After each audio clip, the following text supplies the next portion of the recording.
and we are going to record our class today. So this is week 4, and our class flow is usually we have the arrival, we have some comments. Today we're going to do a little bit of switch up. We usually do pro-social skills first, but today we're going to move into leadership first. We'll do some communities of practice and then pro-social skills. So just kind of shake things up a bit.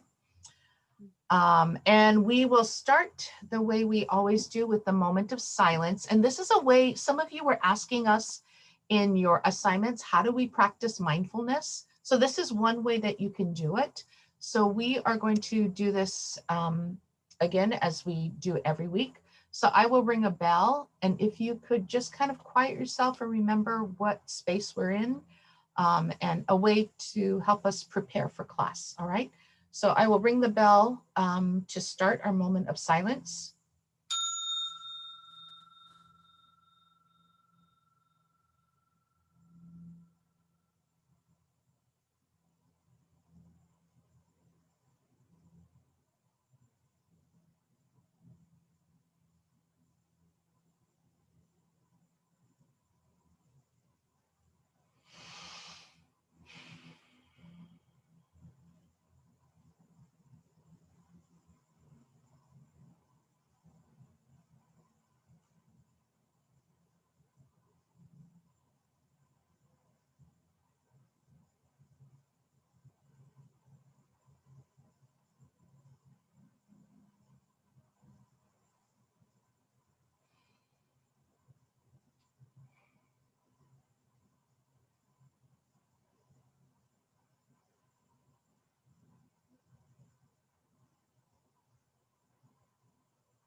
And that is 1 minute, our moment to just kind of be present and be here together. Thank you for that. All right. And like we do every session, we do a land and language acknowledgement. And this is important for us, and I'll start off. And Raul, just because you're in my picture, if you could read the second paragraph when we get to it, I would appreciate it. So the people of the Institute for Collaborative Learning in Costa Rica acknowledge with gratitude that we live, work, learn, and play on the traditional territory of the Huecar, Postos, and Rama peoples. We recognize that our participants in this course live, work, learn, and play on the traditional territory of Ashuar, Awaruna, Achaninka, Chipibo, Visa, Quechua, and Aymara peoples. Thank you. In the Dominican Republic, we acknowledge the language, food, and traditions of our ancestors, the Taínos, Ciguayos, Siboneyes, Macurixes, and other tribes who have sown the land and dance areito to celebrate life. In addition, we recognize the entwined with our African roots and the mestizaje of our ethnicity and culture.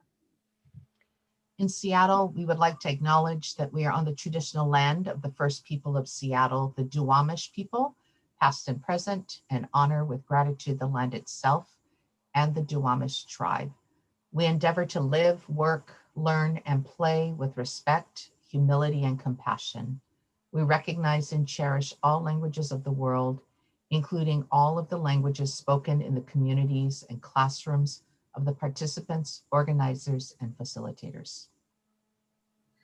Finally, we acknowledge the future generations that will live and care for this earth and for the people that will live here. We strive to give them and their children a safe, abundant, healthy environment filled with love. All right, thank you. And then as always, we always ask if you have any comments or questions or any other groups that you would like to add to this list.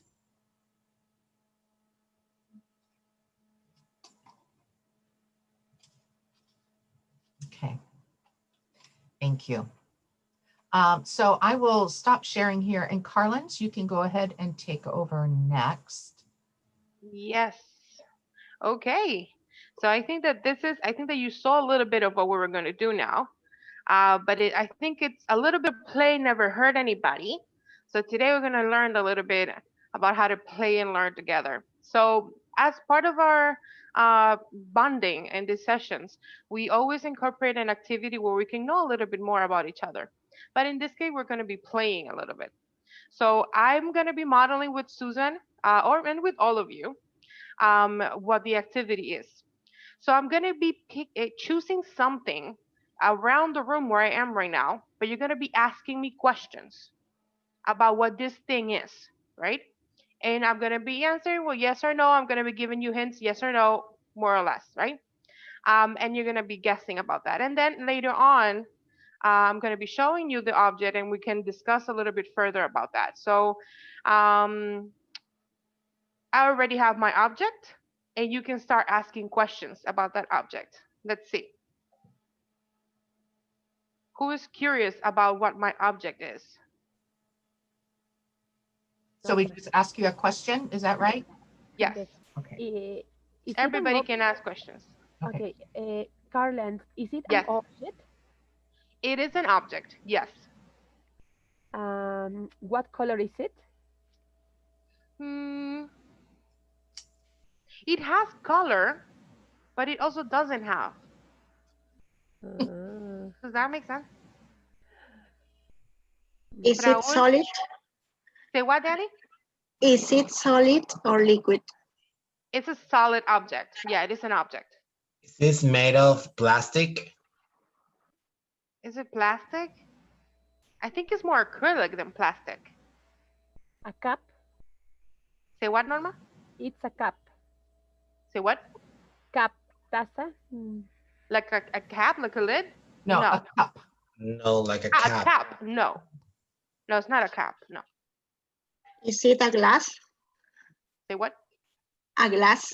Is it a glass? No, it's not glass. It's acrylic, but it's glass looking. It looks like glass. Is this part of your desk? Or is Well, just a decoration of the room?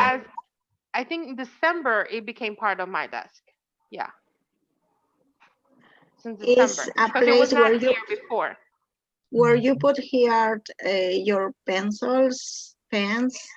No. No, that's another one. It's a Christmas tree? Because And you I'm forgot to modeling- remove it, you know. because Leave it there. it started being there in the December, right?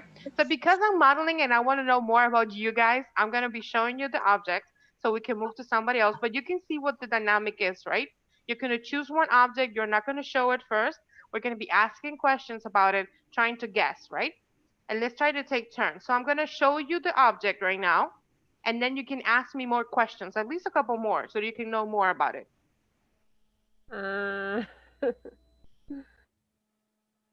Is it a So prize? it is kind of glass-like, but it's not glass, right?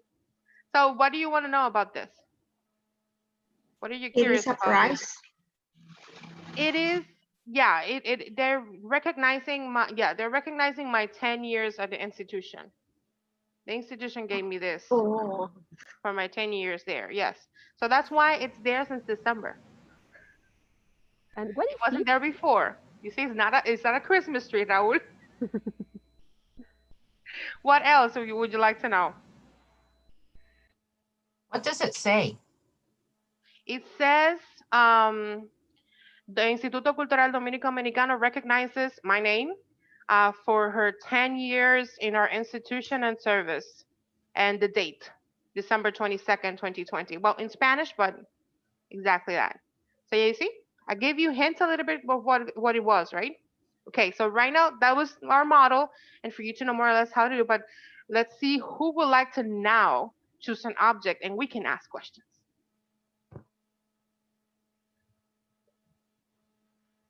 Danny, Norma, Marlene.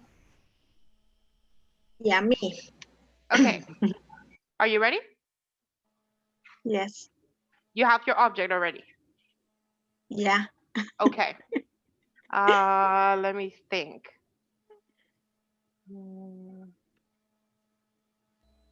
Is it something that goes on your desk or something that you put on the floor? On the floor. On the floor. Okay, that was my question. Hmm. Can you hold it in your hand? No, not. It's big. It's big. Oh. Your chair. Is it located in the entrance of your house? No, no, I don't know, but now is in this next to my desk. It's not unusual to have this near to my desk, but now it's here. It is a pet? No. It's an object. Norma on the chat says it's a chair.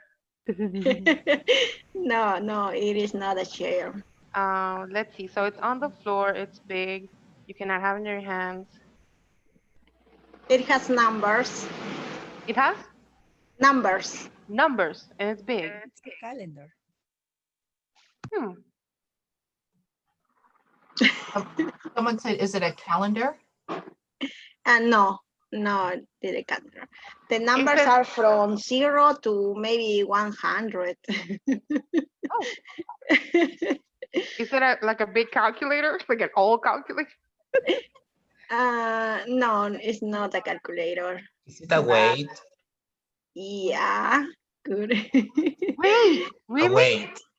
Oh, really? But it has another name, scale, maybe. The Oh, scale. scale. Yeah. Oh, scale. Of course. Wow. Ah. Maybe my daughter put this object here to me. I don't know. And why do you have that so close to you? Is it something that you use frequently? No, I don't use. My daughter use it. Okay. But maybe she forgot, and I have this object near to me. Yeah. That's great. That's great. So I don't know, Susan, if we have time for another person or if we should continue. Just thinking about the time. You're muted, Susan. Maybe one more quickly? Okay, perfect. Who else? Who else would like to choose something around the house or something where you are and just let us guess what it is? No, Norma, Marlene. Okay, me. Yeah, ask me. But Carolyn, I don't have the camera, but can I say it at the end? Oh yeah, Yeah. Sure Okay. sure thing. Yeah. Okay, Okay, so ask you me. already have your object. Yes. Okay, great. Let's start the questions then.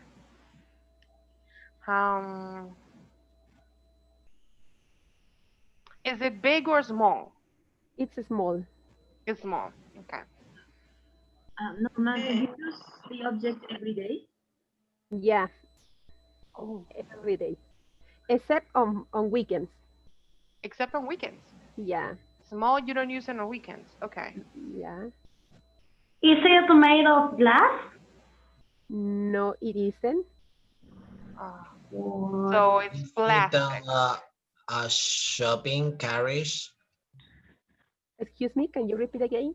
It is a shopping carriage, you know, like the small carriage that you take when you go shopping or to the market. Yeah, this object you can buy in everywhere, but especially in one place. Hmm. Is it on your desk or on your table? Yeah, I always put on my table. Always. Yeah, And you don't use it on the weekends and it's on the table. yeah. No. Does it have data information? Yeah, it has a lot of information. It is an USB. No, it's not my USB. It's a computer? No, Or is it laptop? no, It is a Ah. memory. A memory. yeah, Memory is like a diary. A memory Ah, card? Huh? Is it a memory card? A memory card? No, no, no, no. Memory No. card, no. it is Mm. an agenda. Yes, it's my agenda. Mm. Oh, wow. Yes, very good. Excellent. An agenda. Oh, great. Yeah. Well, thank you very much, guys. And I see that you guys like the activity. Thank you for that. How was that for you? Did you like it? Yes, we Was can Okay, tricky. It was tricky. interact with great, our classmate We or great. like our. And what did you like about it? What was interesting about the exercise? That many people speculate about the things.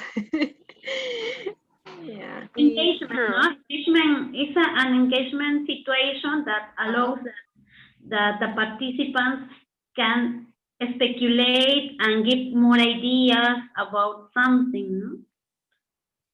Absolutely. I think it was pretty Yeah. fun. I also got to see a little bit about yourselves and your house and things that are around you, right? So it's not just about your face. It's also about what is around you and that kind of complements your experience here with us, right? Well, thank you very much for that. I'm going to continue now. And this week, Mary has been collecting some feedback from you guys with a Mentimeter, and Susan and I, would like to do that now with you guys for our group and our sessions. So we would like to share these two questions with you. Don't feel obligated to answer both of them, but we just want to provide this space for you to kind of share with us what is something that we can help you with to have a more pleasant experience throughout the sessions, and if there's anything from us that you need to get the class going or to make it more interactive or for you to feel more comfortable and sharing in the sessions. And if there's anything that we need to know so we can kind of adapt to that. Okay. So this is a moment for you to share if you feel the need to share.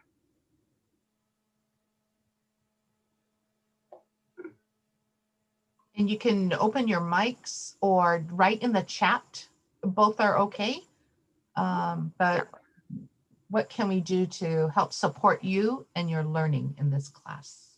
You can also send a private message on the chat if you feel that you want to do that and that's safer for you. Go ahead. We're more than happy. Or you can then later on, I can move from this slide and just let you know that this conversation is open. You can always reach out to me or Susan if you need anything in particular. We'll be more than happy to help you. But we just wanted to provide this opportunity and open this conversation with you. Just to let you know that classes are yours and that we're here to make sure that they're facilitated for you. Okay. So if there's anything that we need to know, let us know. We'll make sure that we can incorporate it if it is within our power, right? We'll make sure that that happens. Okay. Well, me, maybe Norma, we yes. can, okay, maybe we can include some games, for example, like this. Yeah, it was very nice. And for example, in this case, I feel very comfortable. It's like a icebreaker, no? Yeah, maybe we can include more games. That is my suggestion. So, well, okay. Beautiful. Beautiful, and thank you very much, Norma, for opening the conversation. I think I noticed this when we played hot potato on week 2, and you guys started passing the potato very freely, and the conversation started flowing. And I'm like, here, they like games, and that's why we're kind of trying to incorporate this. Thank you for confirming uh, what we have identified, and so happy that we're able to absolutely accommodate that for you and put it in the sessions and if you guys have suggestions on games that we can play for our icebreaker, we'll be more than happy to have those as options, and we can learn from the icebreakers that you guys do in Peru as well. So more than happy to be sharing. Anybody else before I continue with our next slide? Remember that this conversation is open today, but we can talk about this the whole week and throughout the whole course. Okay? Are we good for now with this? Darlan? Show me. Yes, Marlene? Well, I feel like you are doing a good job, a great job, but also I think we, the participants, need to put more maybe enthusiasm or we need more commitment. I feel that I think it would go, from both parts, as Norma mentioned, to have some games, yeah, would be a good idea. But also we need to be more active. Absolutely. Thank you. Thank you for that reflection and for being part of the conversation, Marlene. And absolutely, this session it's for you, and I know that you guys need to be active as well. But we're just trying to open the conversation and kind of see where these moments are and identifying things like the games. That's great. So thank you very much for that, and thank you, Marlene, for bringing that reflection to the table as well. I hope that everybody takes that thought with them and think about that too. Susan, I think that you're muted, so do you want to share anything? No, but thank you for that. And Marlene, thank you for the encouragement for all of us to participate, right? And that's how we're going to make this a rich class, is if you also engage. And Carlins and I also are learning, and we're learning from you. So we appreciate that. Yes, thank you very much. So I'm going to move, again, our conversation is open, but I'm going to move to our next slide so we can continue with the session. So this session is about highlighting comments or answers from your assignments. And me in particular, I would like to highlight this. I'm going to give you a couple seconds to read it before I can make any comments. So please have 10 seconds, 15 seconds to read it.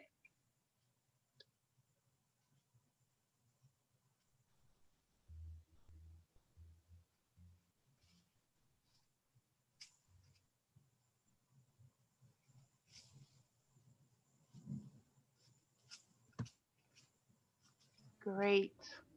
So now that you have had the chance to read it, is there anything in particular that you see interesting about this? Anything you would like to share before I share my thoughts?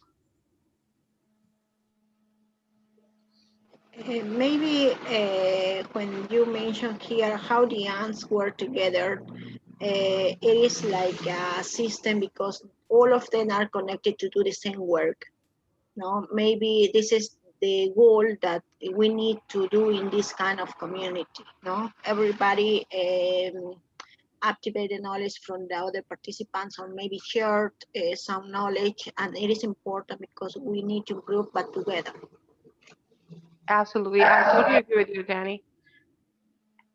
And I think that what you're saying is very important, and it goes connected with my thought too.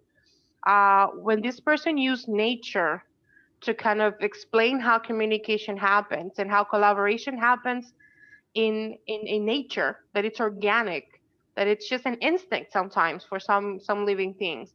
It makes me think of, it makes me ask, like, why for us sometimes it's hard to collaborate, right? Why do we sometimes have that? Is it effective? Is it now? We have to study collaboration to make it work or to make it effective. We are living beings too. So I think that we are kind of, it invites us to reflect on that, on how collaboration is something that should come organic to us, that we should be accepting it. And I think that that's where also concepts like empathy and being vulnerable in leadership comes along, and understanding that collaboration also it's affected by those two and how well you connect with others, right?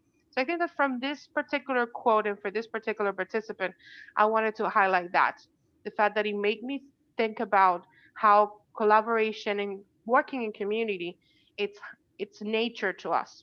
We are trees. We're living beings, exactly like the trees, exactly like how animals work together when they are on the wild, and we are like that too, right? So I think that that kind of made me think about how collaboration is organic to us, so we should be more fluid with it, and I think that we're learning how to do that too.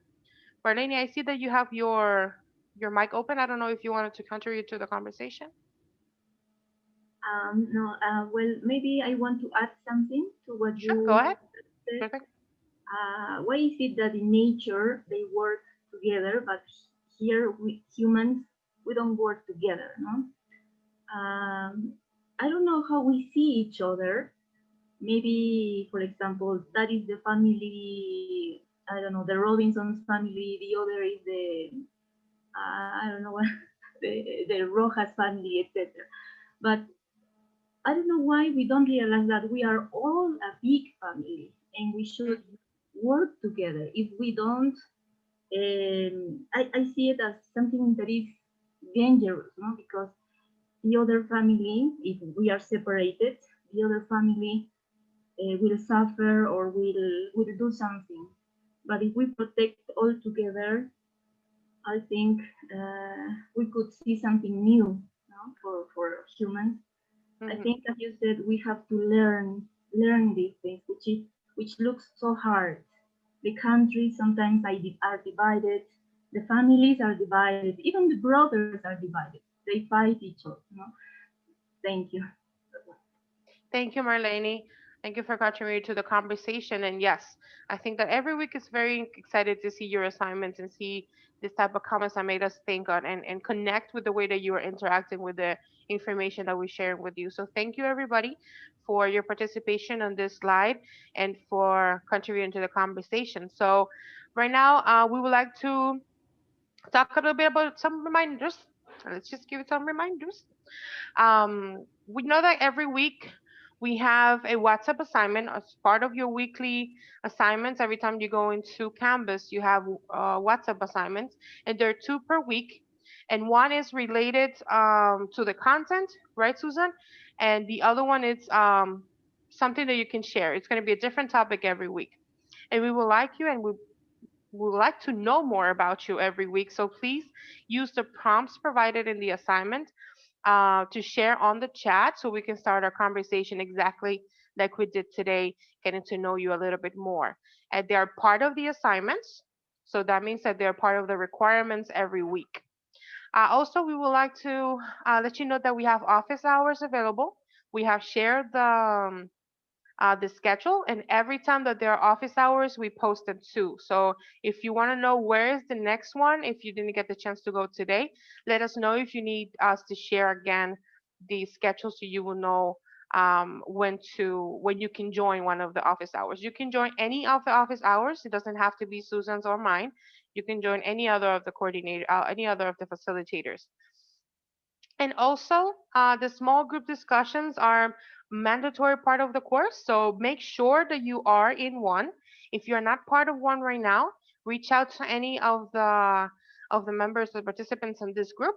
And if you're having problems being part of one, or you didn't reach out to one, or they're not responding you back, let us know so we can help you out. So these conversations are active because they're also part of your assignments every week. Okay.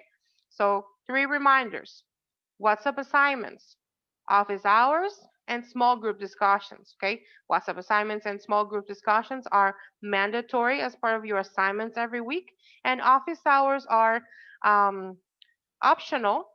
So let us know if you need the schedule, so you will know when to join one. You can join any of the office hours, not just Susan's and I. Any questions about the assignments or the reminders? Mrs. Carla, so questions. I have a question. The groups are the same from the last year? Yes, yes, we migrated from 2020 to 21 exactly the same way. Okay.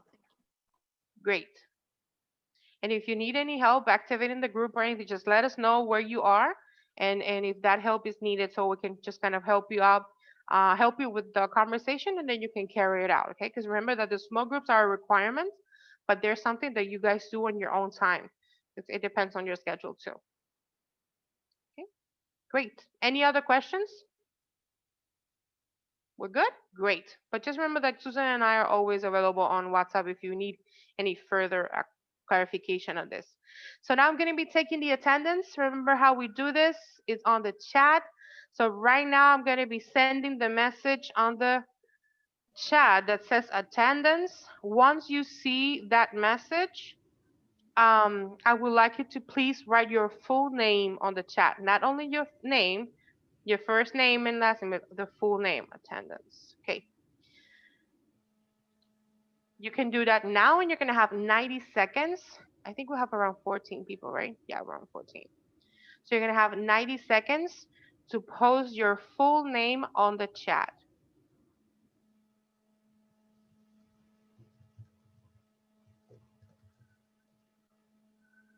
Thank you very much, Norma, Marlene, Norma, Danny.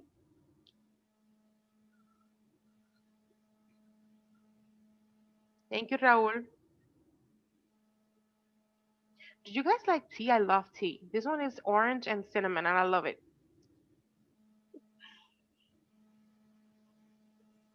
That sounds I'm a good. coffee person too, but Hmm. yeah, I'm a coffee person, but here and there, some tea is really good. Yeah, tea is healthier than coffee, because the caffeine at some point it will be doing some kind of things in your organism, Yeah. like Yeah, maybe the true. high the pressure and everything. So That's the true. tea is better, like the English green tea. Hmm. So, darling, Good advice, Raul. thank you very much. So, guys, make sure that your name is on the chat before I close. I'm going to be sending attendance again to close the attendance in about 5 seconds. So, if you haven't done it, please.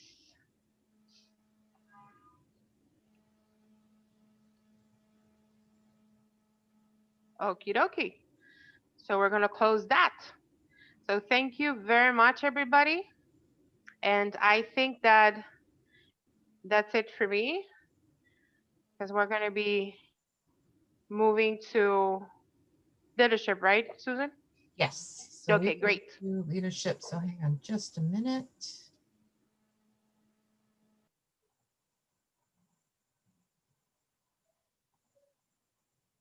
Shirley, thank you. Okay, so today is going to be a little bit different. Usually we follow like a pro-social skills, then leadership, then communities of practice, but we're going to shake things up a little bit this week. So we will start with leadership, lessons on and in leadership. Just to review, we've looked at these concepts already. Vulnerability, the emotion that we experience during times of uncertainty, risk, and emotional exposure. And one of the things that we really wanted to emphasize was that vulnerability is not a weakness, but really it can be a strength, that when we're vulnerable and when we stay with it. A lot of times I feel vulnerable when my boss tells me I'm going to come and do an observation. And then my heart starts pounding. I feel at risk, but part of vulnerability is recognizing it and then staying with it, not running away, right? Or not being defensive. We also covered two concepts. Concept one is clear is kind, unclear is unkind. So how we can be honest and compassionate with messages that we give. Concept two is daring leadership is leading from the heart, not hurt.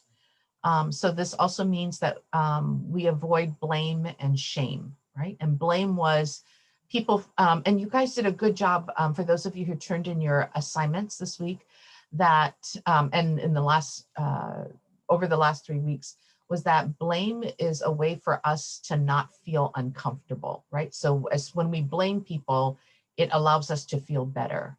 But what we're trying to do is no blaming and no shaming.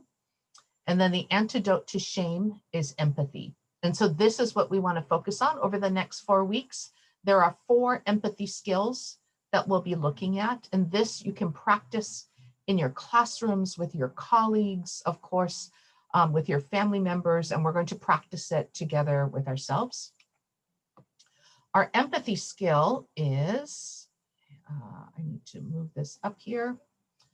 Our empathy skill number 1 is I have my perspective, others have their perspectives, right? So we want to see the world as others see it. This is the first step, the first skill in empathy building.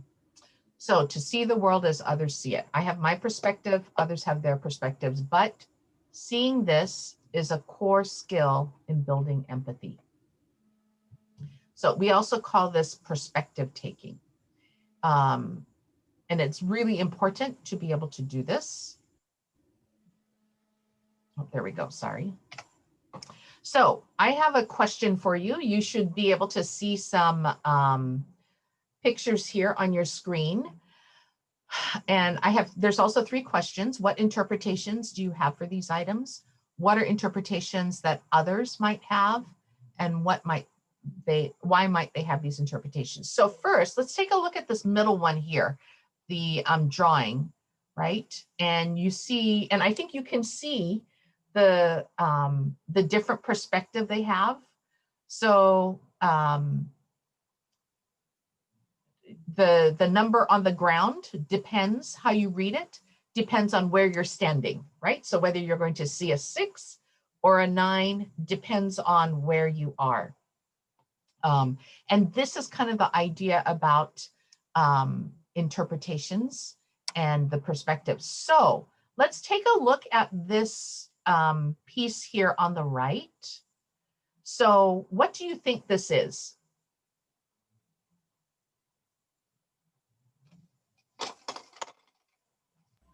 Anyone? A carpet.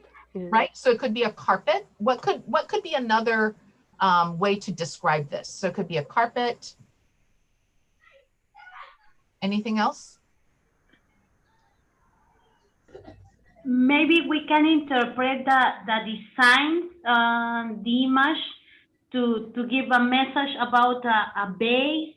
And I can observe a vase with flowers, and maybe it transmits something to the other. Yeah. That's actually good, Maria. So maybe there's also a message embedded in the carpet that tells us more. Anything Maybe else? there are some other way to show their cultures. Another way to show their culture. Yeah, so this could be a cultural artifact, right? So we got a carpet, we have something, a message encapsulated in the carpet. It could be something about culture. Anything else? Carlins, is there anything in the chat by any chance? Mrs. Susan, can I participate? Yes, I see. I think I forgot her name, but she says that she sees a classic car. Oh, yeah. Okay, so hold on to the car. We'll get to the car in just a minute. Teacher Gloria was that. Sorry about that. That's okay. So I think, Judith, were you going to say something? Yeah, thank you, Mrs. Susan. I think it's a picture. In this picture, the artist maybe it can transmit how is life. Yeah. The life as a beautiful way to see. Yeah. I can see flowers, and for me, that expresses. Yeah, good. These are all your interpretations, right? And it depends on what your perspective is. Here are some other ways that you could see this. All of yours, great ideas. This can also be like a souvenir, home decoration, but it can also be a prayer rug, right? So if you're Muslim from a Islamic country, this might be the prayer rug that you use 5 times a day. Right? So the perspective differs. We also have the car. I won't go too much into this, but I think there are many different perspectives for the car too. For example, power, or it could be cheap or expensive. It could be a gas guzzler, right? Depends though, because if you already have a car that you like, then you have one interpretation. Or if you don't have a car, then this might be, you might have a different way of seeing this, right? Okay. I am going to move on. Carlins, was there anything that popped up in the chat by any chance? Yes, we have Teacher Gloria saying again that in picture 2, there are 2 people discussing about the same idea. Yeah, exactly. And Raul says that its classics are better. Nice, right. So for the car picture, yeah, it's a classic car. So some people love that more. Other people would say that it's an old car. They want something new, right? Depends on your perspective. And Gloria, you're right. This middle picture really encapsulates, that's the theme of this, right? What perspective are we taking? So understanding other people's perspective is powerful and is one of the building skills in empathy building. So let's take a look at this now. Maybe this might be a little familiar to some of us in classrooms, right? But what are some interpretations of, let's take a look at this picture on the left first. There's a student in a black polo shirt on the cell phone and there's students around him. What are some interpretations? What do we think is happening maybe with this student with the hat on, or maybe the other students? What ideas do you have? Maybe Suzanne? the class is Oh, bored. Sorry, Raul. Okay, go ahead, Danny and then Raul. So Danny, go ahead. Maybe, yeah, maybe the class is boring. Huh? The students don't pay attention for that reason, Mhm. or they have another important things to check in their emails or WhatsApp instead to pay attention to it. Okay, good. Thank you, Danny. So maybe they're bored, or maybe they need to check in with something. Raul. well, in that one, when the first one is like the lack of attention, they don't feel motivated and interesting what the teacher or the person in front of them are doing, Mhm. or is doing. And in the second one, well, maybe he's getting grammar, and Yeah. he fell asleep. Okay, so maybe the second one, did you say he's getting grammar lessons? Yes. Could be. So those, go ahead.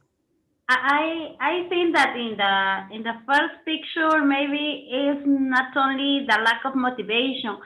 It remarks that many younger people prefer to check their information by WhatsApp or review your Facebook accounts during they are doing other things. Maybe they are listening something and they are paying attention on other things at the same time.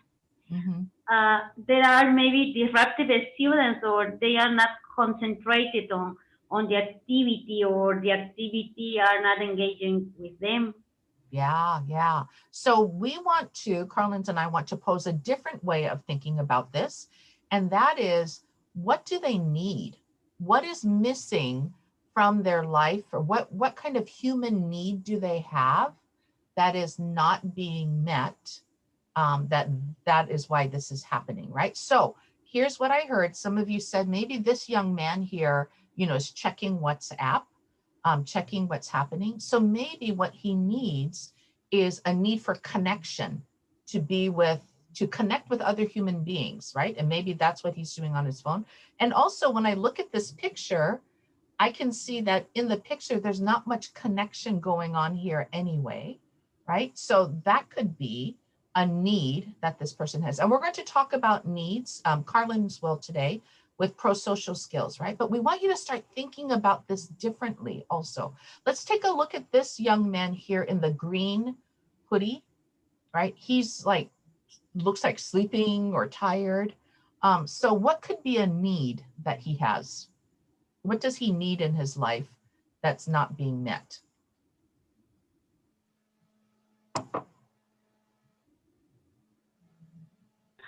They showed that in that picture, I can notice that the student is bored, or he feels tired or exhausted. But I can reflect, I can see a problem that occurs in Peruvian schools. Some students work at night, or maybe after they go to the schools. And when they start their classes in the morning, they have problem because they are tired. They don't have a good economic situation, and if it's necessary that they work. For me, I can reflect one of the problems that occurs in Peruvian schools. Yeah. Thank you, Maria, because in your statement, there's a number of different needs that you're talking about, right? So the need for rest, the need for economic stability, right? To get a job. And so that's also, there's just different needs. So to get a job is to fulfill basic needs at home that maybe are not being met. So I'm going to move on. Thank you very much for this. And one of the things that I want to mention to you now is in your own classrooms, when you see students having behaviors like this, where sometimes it's easy to get mad or to get angry or frustrated, we're going to ask you to be curious and to ask questions like, well, what is missing? You know, what need do they need to so that the need can be fulfilled, so that they can get into learning, right? Sometimes it's easy for me to say, oh, Johnny, please put your phone away.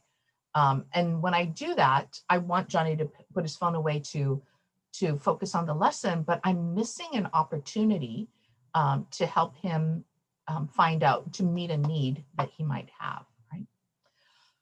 I am going to move on. We actually don't have time for breakout room questions, but we are going to review some of this. Carlin's, oh, there you are. Okay, so Carlin's, it's actually almost 2 o'clock and I have to slip out to my meeting. So everyone, for me, I have to leave. Nobody else leave. Everybody else stay, but I gotta leave. I have to go to another meeting. I want to tell you how lovely it was to sit and chat with you and to talk with you. And I want you to know how much you are loved and valued by us, that you matter so much to us, right? Carlins, I'm going to stop recording and you'll have to pick up the recording from here. You're muted. Yeah. Is that okay? No, but I think it, if you leave it there, I think it's recording on the cloud. So if it is recording on the cloud, it will show up on Mary's account. Okay, great. Except I have to cancel. I have to leave this meeting and go to another Zoom meeting. Yeah, but you can close it. The host is on my name. Great. Okay, great. Thank you so much. Thank you. So guys, thank you. Bye, Susan. So guys, I'm gonna give you 1 minute to stretch if you need to stand up, if you need to stretch your legs, if you need to go and get water. But just 1 minute for us to kind of stretch, because I don't think we're gonna have after this we're gonna have enough time. So it's 1 minute if you need to move. This is the moment for you to do it, okay? But remember to come back.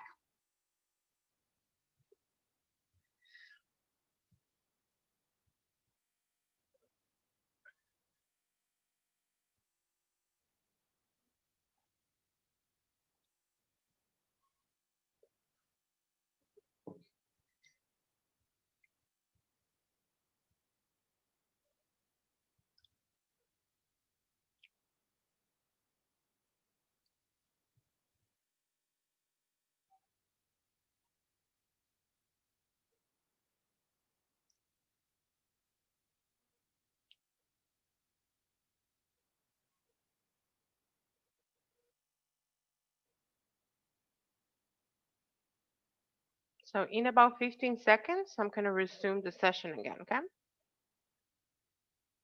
So for those of you who can hear me, because I think Danny is not there.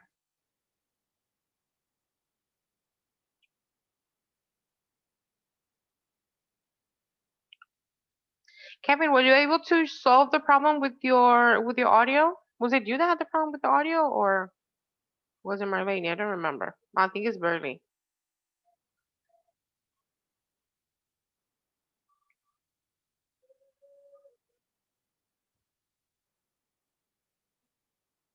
Okay. So I'm going to be resuming the session now. And I have a question for you guys. Is everybody back?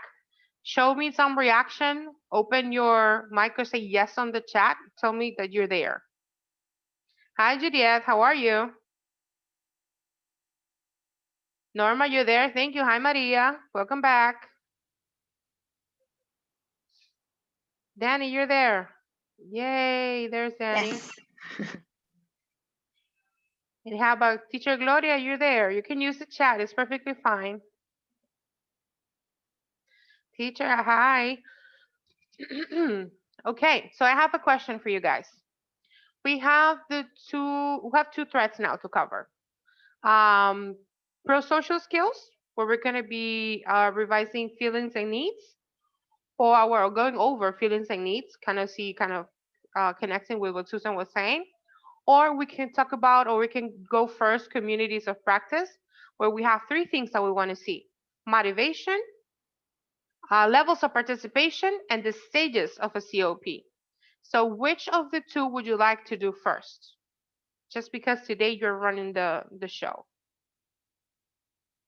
Which one we do first? Pro-social skills? COP? You have 3 seconds to answer.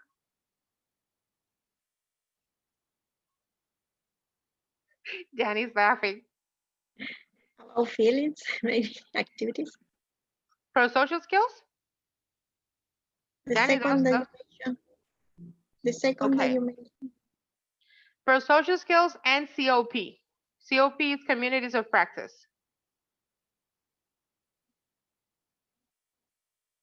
I see in this chat that Teacher Gloria says pro-social skills.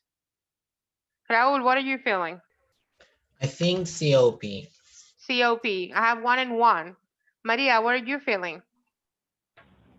Pro-social skills. Pro-socials and pro-socials, Marlene.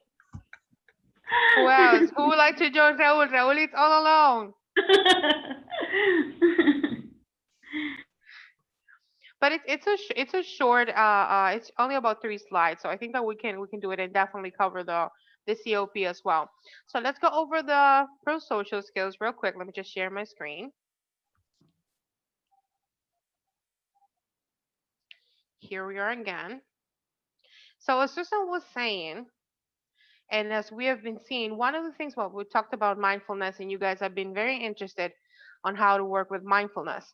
But in this particular case, and we're talking about how to interact with people, one thing and kind of that perspective that we were talking about and how the interpretation of when we're looking at things or situations, there are 2 things that we need to have in mind, and that is feelings and needs. And here, one of the first thoughts that we want you to go over is that the feeling arises because a universal need is met or not met. As Susan was saying, instead of judging the situation, instead of saying, well, this is happening because of this, the attitude that we want to bring to you is to be curious about the situation and say, okay, this is happening. Why is this happening? What did this person need? Is it everything that the person needs available to them? So I think that curiosity is going to be a big one here on this one. Any thoughts on that first thought? Have you ever thought about feelings and needs together and how they connect?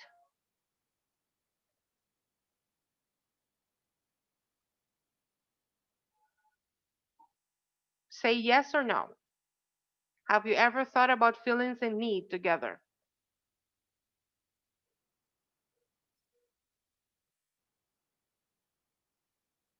So I have one question for you. I'm going to present a grid with a lot of feelings, and I would like you to tell me, or type on the chat if you don't want to unmute, which one have you experienced in the last 24 hours? And these are feelings, okay? Those are words that describe emotional states or physical sensations, okay? So let me just show you the grid. And I'm going to give you around 30 seconds for you to scan through them and write on the chat or unmute and say, well, I felt like this or like that or like this, right? So 30 seconds to think about which of these feelings have you experienced in the last 24 hours?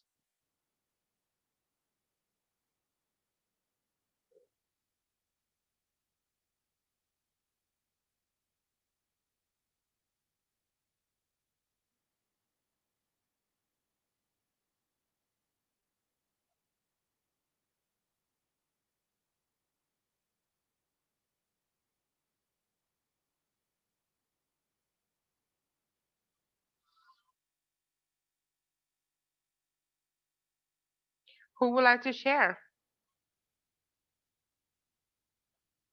For some reason, I can't bring the chat to where I am.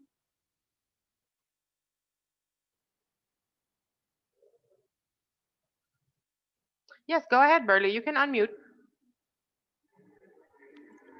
I felt glad because I could share time with my family and my children in this morning. Thank you. Great. So glad is one feeling you have felt in the last 24 hours. Perfect. Anybody else? Oh, happy and relaxed. Thank you, Norma. Hopeful. That's a pretty good one. Have you feel confused? Lonely? I feel happy and relaxed because I'm on vacation. I feel you. Who else? Energetic and surprised. Oh, that's beautiful. It's a beautiful feeling. Thank you very much. So now let's think about the needs then. Universal human needs or value. Needs are words that describe how life-serving energy that motivates and sustains us. So from these needs that I'm going to show you, remember that the other ones were feelings, right? They're emotional states or reaction to things, right? Here we're talking about needs. Which two or three of these universal needs and values do you have a lot of in your life right now? The ones that you think that you have a lot of, okay?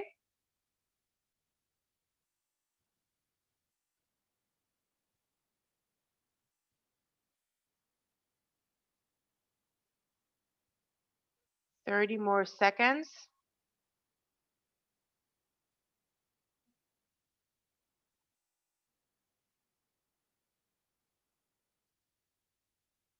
So sorry to hear that, Gloria.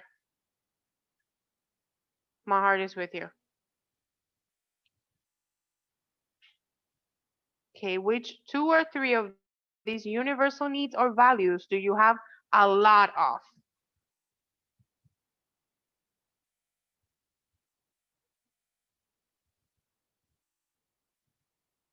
I'm going to put mine as an example. I think that I have had a lot of learnings in the last 2 weeks. I think I have learned a lot, at least in the last 2 weeks. I learned a lot every day, but I think these two last weeks have been very intense, and I have learned a lot. So Maria, you said that you have humor, peace, and health. Oh, that's great. I love that triad. Berly says order, freedom, and safety. Oh, that's a good one too. Freedom and safety. That's great. So you feel that those needs, you have them covered. You have a lot of that, and you're very happy that you have that. Great. Gelver says health, respect, and connection. Oh, you guys are wonderful. Relaxation, space. It's important. Space. Respect and appreciation. Love that. Love that. Birdie, you're surprised. Why are you surprised?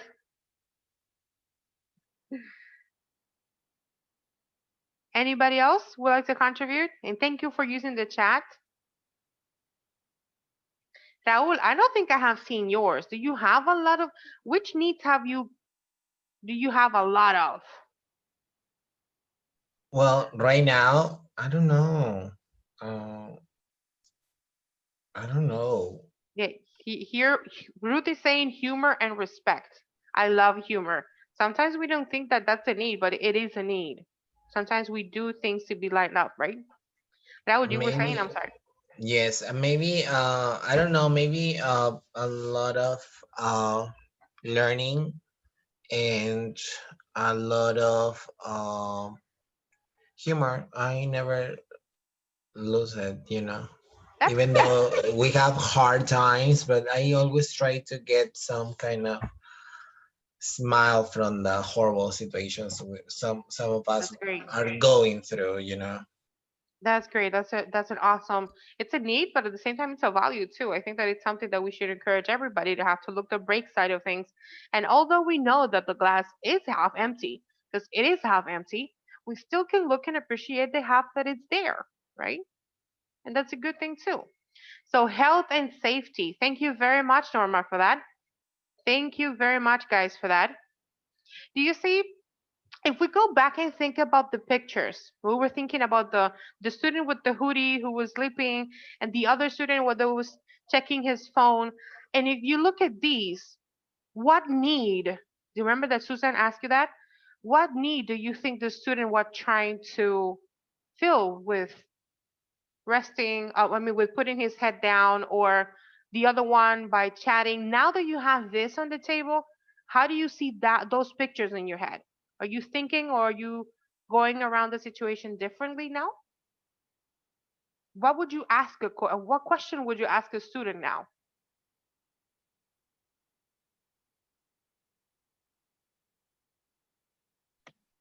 Maybe they need support to solve different kind of problems because we know as a teacher, as a tutor, we know what is the problem of each students. And many of them, as Maria mentioned, that many of them work another, maybe they don't have to eat in some times, Yes. and it is some bad situation for them. Absolutely. Support is one of the needs that one of the students might have. And I think that one of you also mentioned that in Peru and here in the Dominican Republic happens a lot too. We have a lot of students that are also working. And sometimes that need of rest, that need of economic security or being free to choose one thing or the other, it's very hard for them. That stability, it's needed sometimes. And what we see sometimes is the consequence of something that we cannot see, and that's why we need to be curious about the situation. What we see, what our eyes can capture, it's a consequence of something deeper and something that is not even there at the moment. So we cannot judge a situation based just merely or with what we see. We have to be curious. We have to have that eye that is curious about the situation. And we will get to actually solve the problem for the student and for ourselves as well, because this is something that applies to everybody. So, understanding and recognizing how feelings and needs are important to human beings also gives and supports the fact that you need to be curious on situations and allows you also to respond to situations instead of react to them.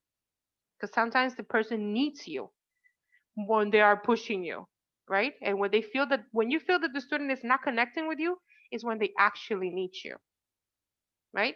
And asking the right question, it can give a very much of a difference.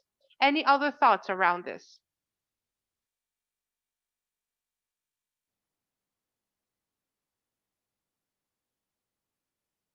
Now, I asked you which ones you have more and that you recognize that you have more. But let's think now about the ones that you don't have a lot of, but you would like more. Let's see which ones you would like to have more of. That you know that you may have a little, you maybe you don't have it, but you want a little bit more. Which ones would those be? This is great. Now you can choose. Just ask the universe, what would you like to have more of? Again, you can use the chat or you can unmute and share.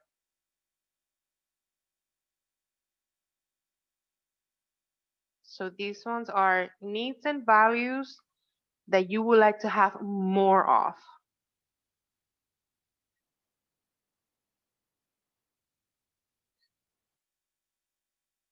I'm looking for one that I can share. Hmm. Oh, Judith, meanwhile, says that she would like to have more rest and support. Yes. Maria, more movement. I was looking at that, Maria, because sometimes it feels like we are sitting down for a long time in a day. Ah, Raul, celebration. Oh, we can start celebrating right now. Do you want celebration? We can start celebrating. Yes. Who else? Let's see. I don't know if it will be health. Um, hmm. I think that I will like a little bit more play. I don't know what you guys feel about that, but I think that I would like a little bit more. Ah, you see? No, Raul, Norma, it's second you up. She also wants celebration, so we can, after we finish, we can start the party. We already have the party going. Okay, great. Thank you. Meaning, Juliet says meaning, cooperation, and trust. Oh, trust is a very important one. I think trust is a very, very important one. Burley, Burley brings the confetti. Thank you, Burley, for the confetti for the party. Thank you. And mine, I'm going to throw mine. Mine is going to be play. I think that we need to be serious about the things that we do. But at the same time, as I think Raul was also mentioning with humor, I think that a little bit of play never hurt anybody. And I think that we need to also make sure that we enjoy what we're doing and that we have the space to kind of vent a little bit. And I think that play, humor, a little bit of celebration here, and there, even creativity allows you to vent a little bit and connect again with the purpose of what you're doing. And it can even be connected as well. So thank you very much for that. I think we're kind of connecting, playing, celebration, confetti, creativity. Ruth is that empathy. Great. I think that this course is going to allow you to kind of visit a little bit more empathy and kind of revising the concept and see how you can incorporate it a little bit more. And then rest and creativity. Oh yes. Oh yes. There are days where we feel that we need a little bit more. So again, feelings arise because a universal human need is met or not met. So you're going to have feelings about something that you have or you don't have, right? So I think that this is something important that you guys need to have in mind. And it's just a moment of reflection around these two concepts. As you go into the assignment for the week, um, you will have the opportunity to revisit this. I'm going to just skip this because we need to cover communities of practice, but we want you also to think about now what you learned about the universal needs and values and what questions you may have about it. So hopefully you're curious about this, and I know that the assignment and the readings and videos and Canvas are going to allow you to explore a little bit more about this. Your assignment, this is just a description of your assignment. So this week, you're going to have a 9-minute video on nonviolent communication and a reflection that and reflect on the impact on you. Okay, and these are the questions that you also have available on Canvas to interact with the video and reflect. So far, how are we doing? How are you feeling? Unmute and say one word. How are you feeling?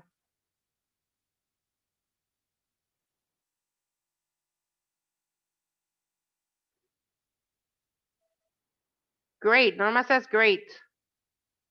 Raul, how are you feeling? Since you were in a celebratory note.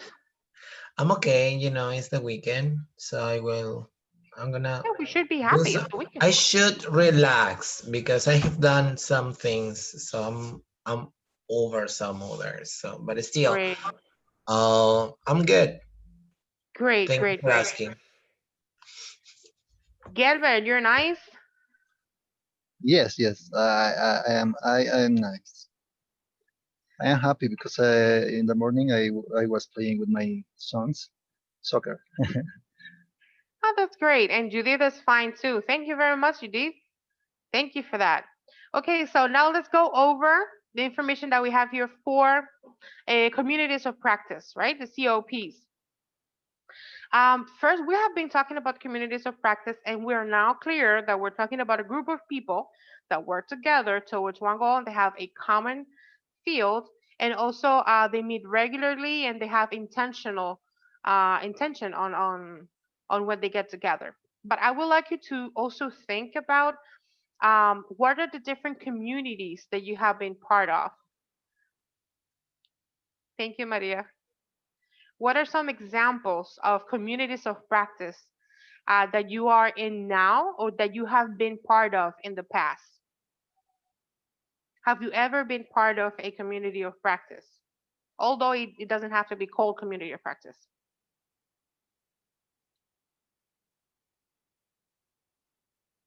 I see a lot of, and what is this?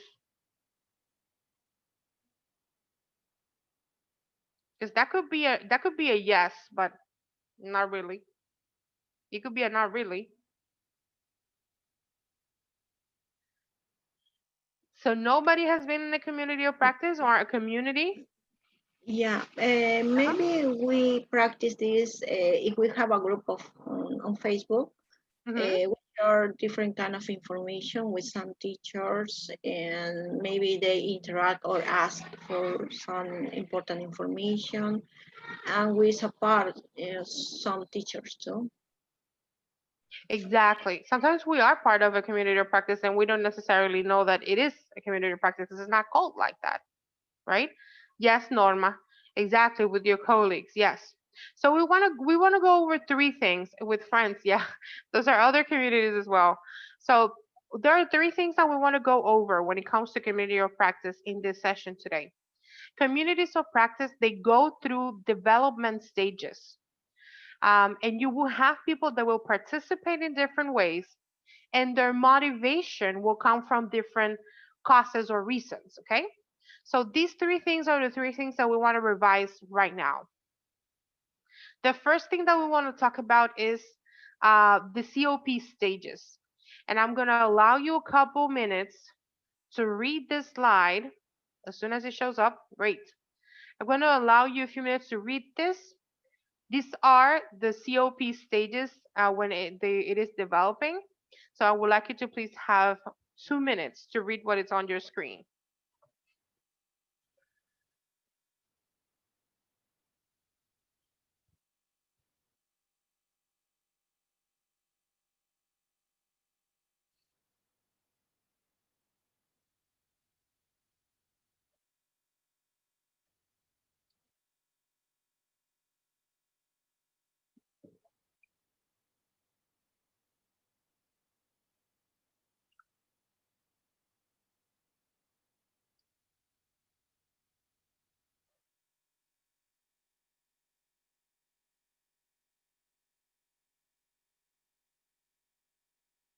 Okay, so I'm going to allow 15 seconds more.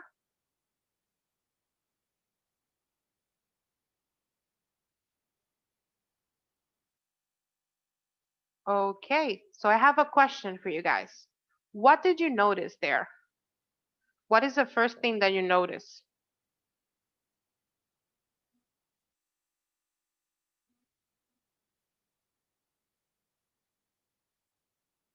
Since we're talking about the stages of development.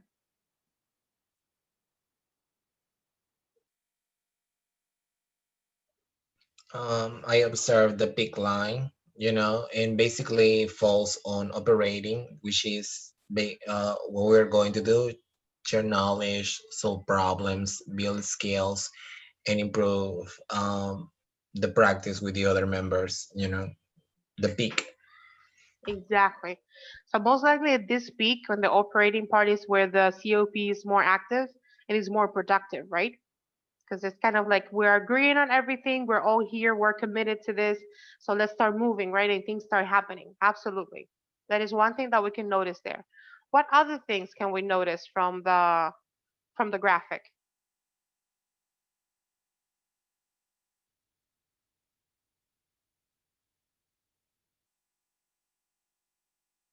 Danny, I saw that you unmuted. Do you want to share anything?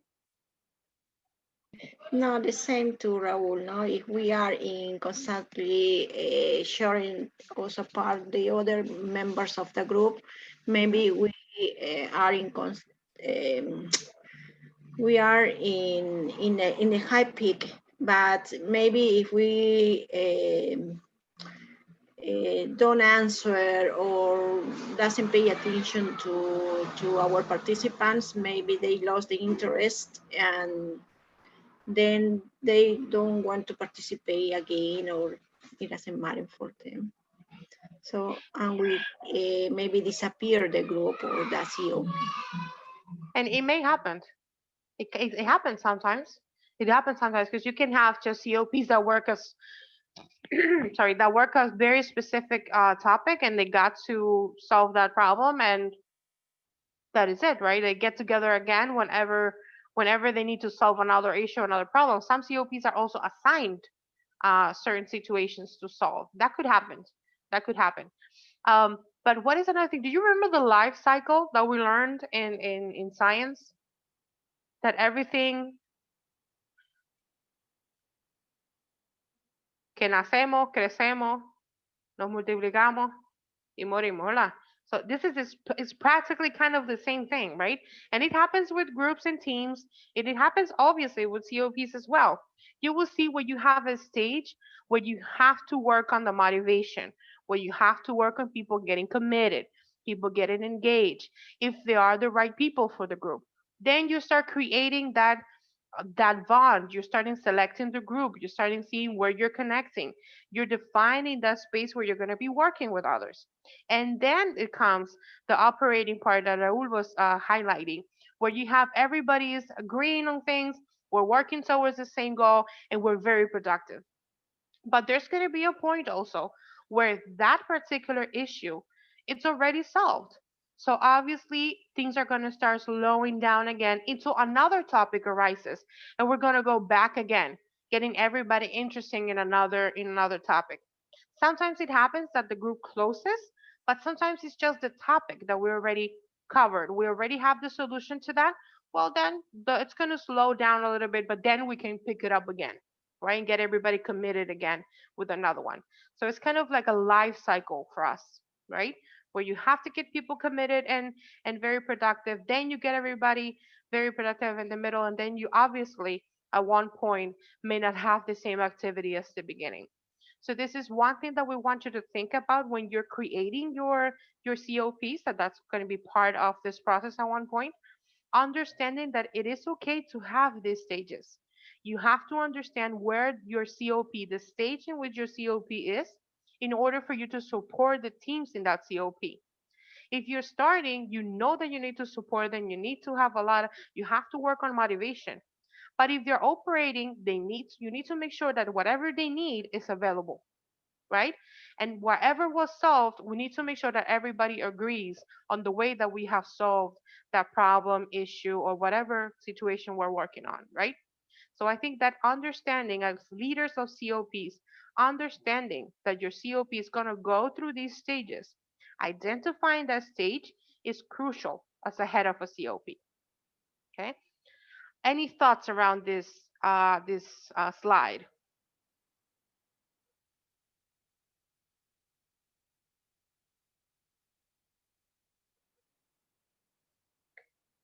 Okie dokie.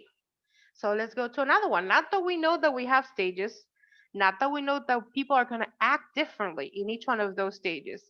One thing that's going to be different is the level of participation. Definitely. And you will have people in different positions when it comes to uh, the participation.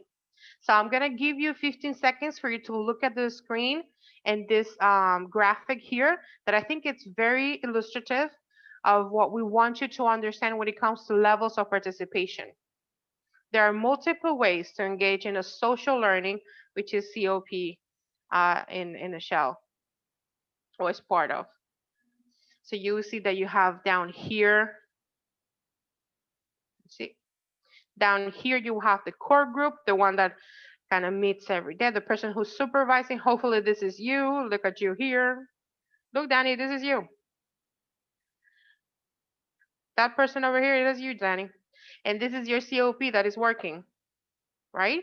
And you will have this group will be very active and will be very much engaged. But you will also have people that are around you in this second circle here. There are the leaders active, maybe your supervisors, and maybe the people who are working with you. And then you have another ones that may work as support, and they are occasional. They're not there every single meeting. They're not there helping you all the time, but they definitely are helpful when they're required, right? And then you have the other ones that are a little bit more peripheral, right? People that may not be there, maybe were there at a certain moment, they were there at the beginning, or maybe they were there where things were very active. So you will have different levels of participation there. What are your thoughts around this graphic right now? What are you curious about this? Do you have any questions?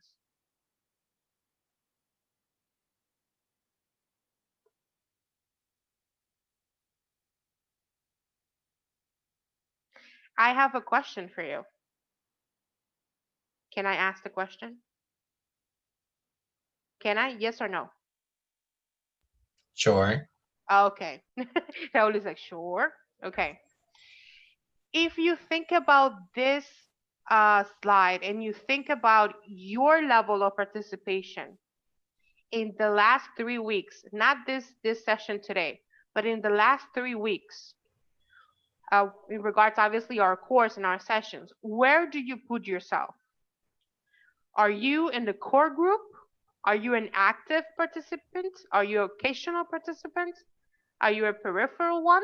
And hopefully you're not transactional, right? So I would like you to have 10 seconds for you to think about that.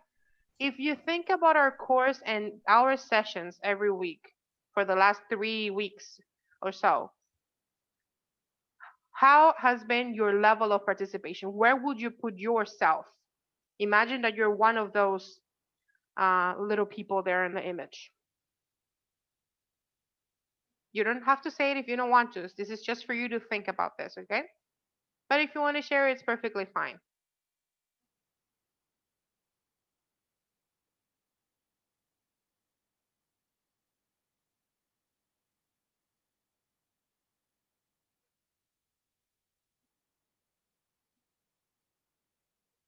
Norma, Norma says that she has been peripheral, peripheral, right, Norma? And why? Why would you say that, Norma?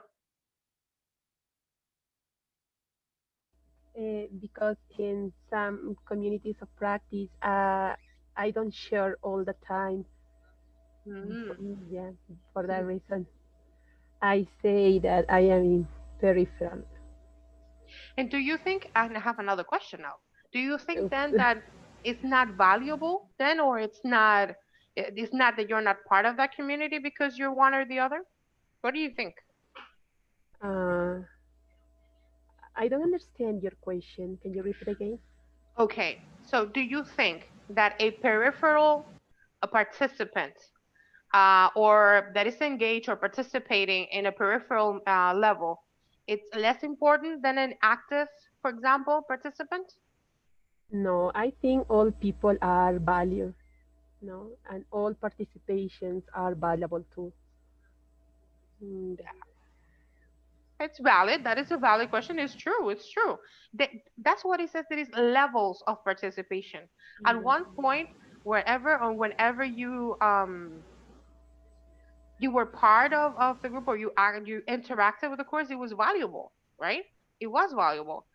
Judith on the chat says that she's occasional. The last class I couldn't be in the meeting because there was multiple responsibilities and activities. Yes, we understand. We understand. Honestly, I feel occasional. It's perfectly fine to feel occasional. Now, think about that. Now that you know where you are, think now where you want to be.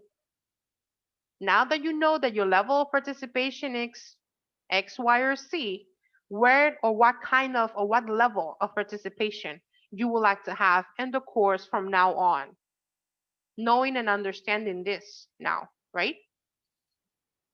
Great. So I'm going to leave that question to you so you can kind of think about how you're going to go around that, okay? So in here we have a few more, we have more information about the different levels of participation.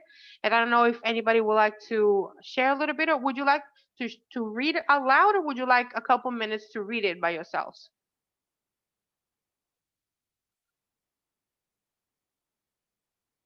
You have two options. Either you read by yourself or we read out loud. Which one of the two are we going to choose? One or two? You have to choose.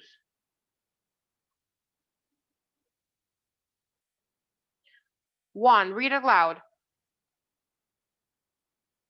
Okie dokie. So I'm going to start with the first one. Raul, would you like to take the second one? Active participant? Yeah. Well, I feel I like to be an active participant too.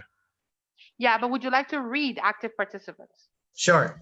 Okay, great. Members who are recognized as practitioners and define the community, though they may not be of one mind as to what the community is about. Absolutely. Thank you very much. And the core group, a relatively small group of people whose passion and engagement energize a future and nurture the community, right? So how about the occasional participants? I think that, was it Norma, Judith? Judith was the one that she was said that she was an occasional. Judith, can you read that one, since you said that you're an occasional one? Yeah, of course. Occasional participants, members who only participate when the topic is of special interest, when they have some specific to contribute, or when they are involved in a project related to the domain of the community. Great, thank you very much. So far, guys, what do you see? The core group and the active participants and the occasional ones, when they are active and when they participate, their contribution is valuable, right? So it's not you decide which level you want to have and which level you want to be. Peripheral ones. Who said that word peripheral? I think it was Norma, right?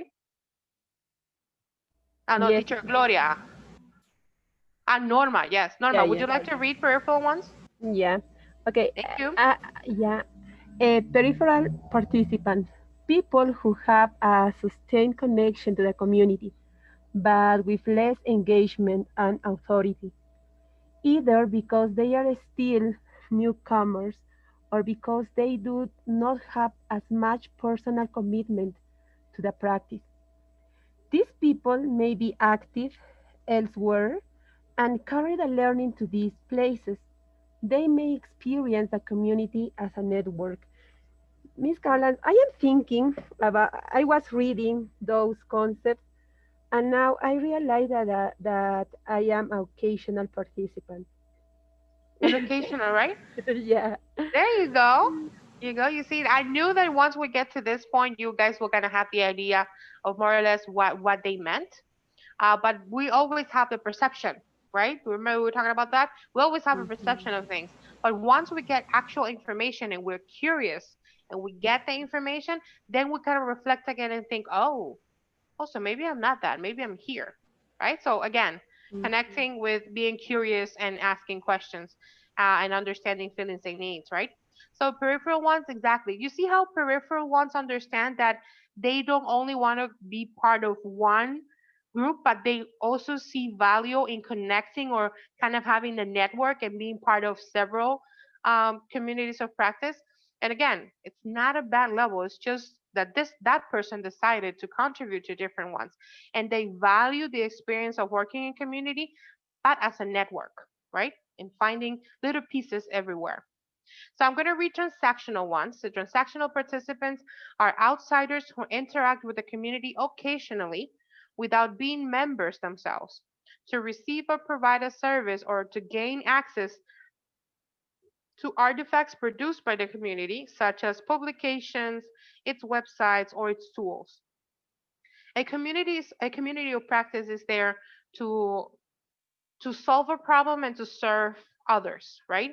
So it is okay for others to come and use what we produce for others because that's kind of our purpose. Our purpose is to make sure that we have information to share with others.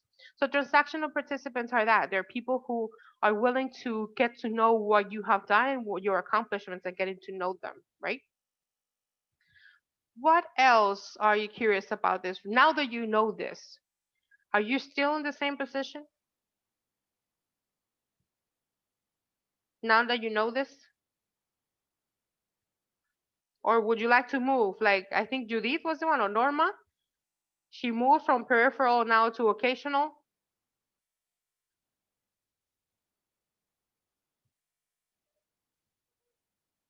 What are you thinking?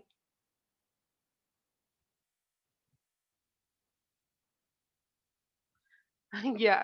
So thank you guys. So the last concept that we want to go over when we're talking about communities of practice, we said that we're talking about the stages. Then we're going to be talking about the levels of participation.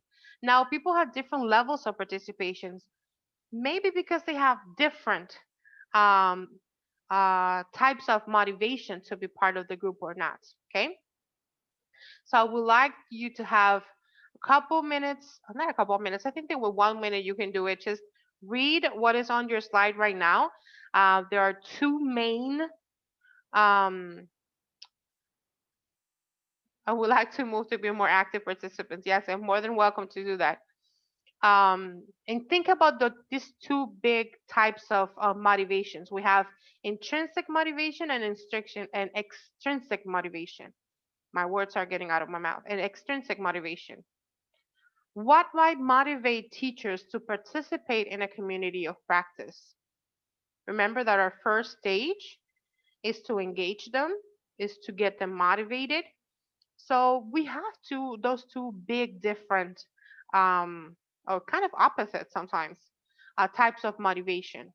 In your context, which motivation you think it's more present? Not to say more important, but more present.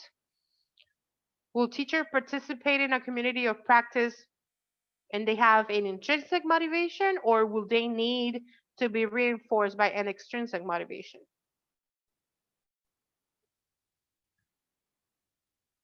What are you guys thinking? Norma says intrinsic, and why is that? That's interesting. Great. I would say like to know more, Norma. okay, I say intrinsic motivation because intrinsic is when you feel and you want to do something, not for the prizes, not for the trophies, is because you want. And I say that intrinsic motivation is the most important. So what I'm hearing, Norma, is this the type of motivation that is more present in your context, or is this the type of motivation that you would like to see from your participants, or from the teachers? um, from me and for the teachers too. Okay, so you would like to see this motivation being more part of your context. Yeah. Okay, for teachers to be motivated because of their purpose and their commitment more than whatever they're gonna get. But does that mean, Norma, that, or in everybody in the meeting, does that mean that one motivation is more or less better or not than the other? Do you guys think then that there's a difference between them? Would you say then that if a person it's motivated by something that is extrinsic, it's a bad thing? Just to say it in a way.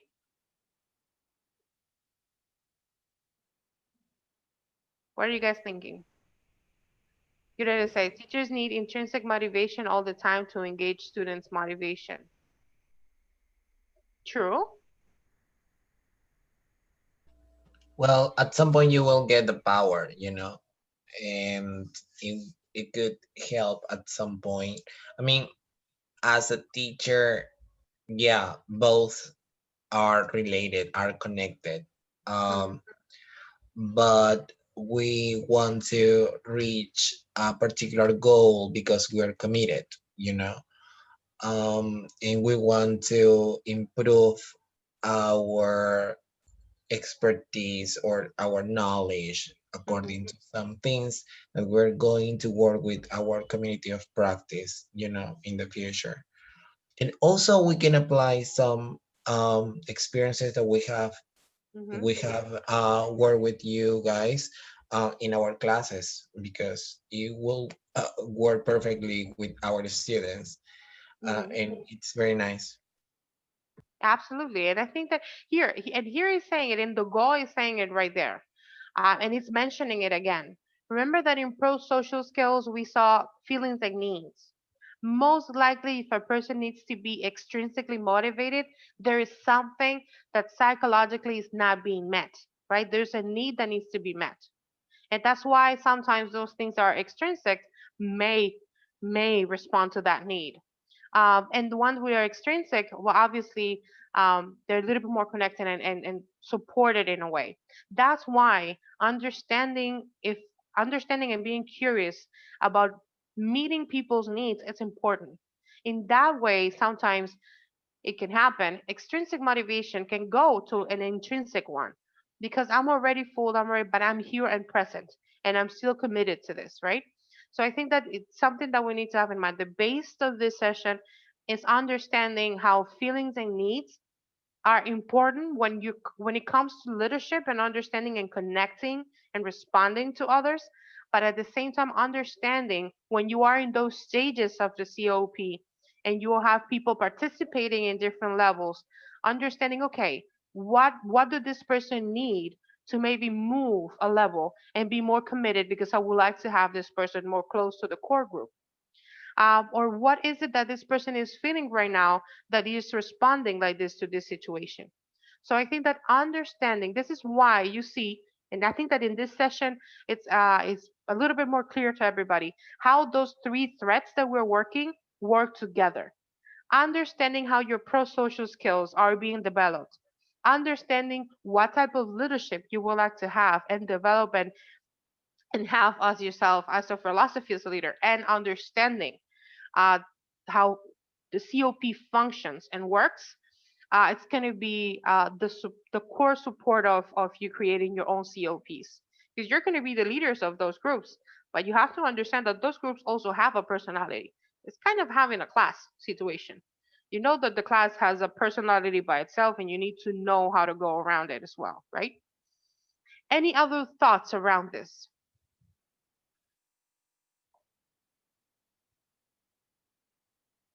Let me know if it's good for me to move. I already did. So as closing up, communities of practice, you will also have your assignment on Canvas. So please make sure that you go over your weekly overview of assignments and respond to all of them. Also remember that you have your WhatsApp assignments as well. So now this was meant here for you to think about again about your communities of practice and how they work. But I think that we have agreed on that one too. So one question before we leave, what are you taking with you today in that beautiful bag that is there? What did you learn from this session today?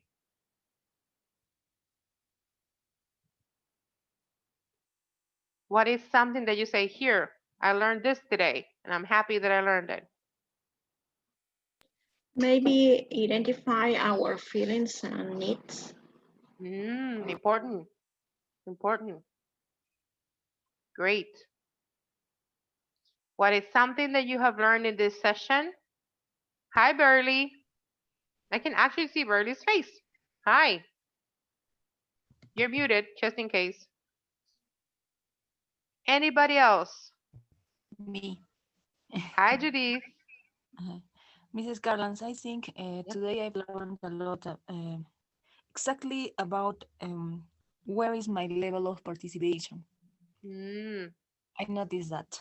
Thank you.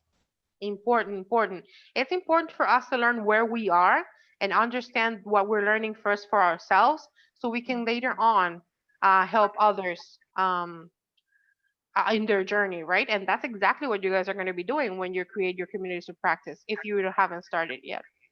The importance of the COP stages, yes, understanding that that group is going to have different moments and they're going to live as a group different moments. And it's your responsibility to accompany that situation and support them in that process. Absolutely. Who else? What else?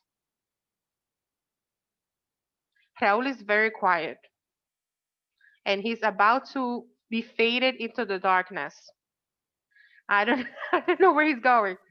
Yes, I didn't turn on the lights, but yeah, a lot of things, and that we are actually not only getting a connection with the students when you mention about their needs, but also we need to ask them what do they want to learn, because sometimes it's not only learning grammar, because they probably don't need it for at that moment, but we need to listen to them at some point and look what they need to improve it, to put it in practice, and maybe we can connect it with the language also. So it will be useful too to listen to them, to maybe do a survey, ask them questions, and of course that will actually open a good variety of things and learn from them also, and listen to them, which is very important. And from that part we will build some rapport and trust, and everything will be combined and we will work better. That will be ideally. Absolutely. And I think the one thing that you mentioned that I loved that you said was that you were very focused on their needs, being curious, listening, putting your not only your eyes on things, because we can pick up details with our eyes, perfect, yes, but our ears can also help us pick up a lot of details if you pay attention, right? If you actually listen and not hear, right? So I think asking the right questions, very important. Being curious, that's another one, very important. Thank you very much, everybody. Teacher Gloria says intrinsic motivation is relevant. It is passion in passion is important to do things. Yes, absolutely. And Norma says that intrinsic and extrinsic motivation are important. Yes, we need to understand where our motivation is coming from. Again, to support also the people that we have in our COPs. So barely I can see you, so I don't know if you would like to participate or not. Anything that you would like to highlight from the session that was important to you? I don't know if Burley can hear me. I think that Burley had problems with his audio. Sorry about that, Burley. Yeah, Burley, you can unmute. Yeah, I think you said that you had some problems with your audio, right? Not if I'm correct. Yes, I am correct. We can hear you, but it's fine. You can type on the chat if you want to. Sorry about that. Okay, so to close up the session, I just want to remind you, thank you everybody for a great session. A reminder, remember that on Canvas you have your weekly assignments. Please log in. Please log in and make sure that you go over your assignments. I'm going to remind you the reminders again. You have WhatsApp discussions with us, 2 moments, and you have the instructions on your weekly assignments. You also have the interaction with your small groups. Remember that you can reach out if you are not part of one, or if you need any assistance on that regard. Although we are not in those groups, we just want to know how we can support you and help you, okay? So that moment happens for the course. And of course, you will have your weekly reflection and your videos and readings in each one of the threads, okay? And again, I think that today has been a wonderful session. Thank you everybody, even for giving a few more minutes than was established. Thank you very much for that. So we can finish. And it was a wonderful session today. I'm very happy. And as Susan said, when she was leaving, you are very much valued, and we appreciate a lot the fact that we get this chance to work and learn with you. Judy, thank you very much. Yeah. Anytime, Danny, anytime. Thank you, Carlans. Have a good weekend. Anytime. You too. Relax. I am relaxed. But I have to grade all of you now, so yes. So we are waiting for the party, because it's Friday. Yeah, because we said that we're going to have a party at the end. All right. Have a good weekend. Thank you. You too. You too, guys. Have a wonderful weekend. Maria, very nice seeing you. Thank you. Thank you, Carmen. Teacher Gloria, have a wonderful weekend. Kevin, have a wonderful weekend. Kevin is mute. Okay, Bertie and bye. everybody have a Danny. Bye. Hugs and kisses, Danny. Thank you. Thank you very much, Mrs. Carla. Bye. Anytime. Have a nice weekend. Bye. You too. See you next Friday. Bye-bye. See you next Friday. Bye-bye. Bye, Norma. Judy F. Very nice. It was great seeing your face, Judy F. Thank you hi. Thank you very much. How you doing? Well,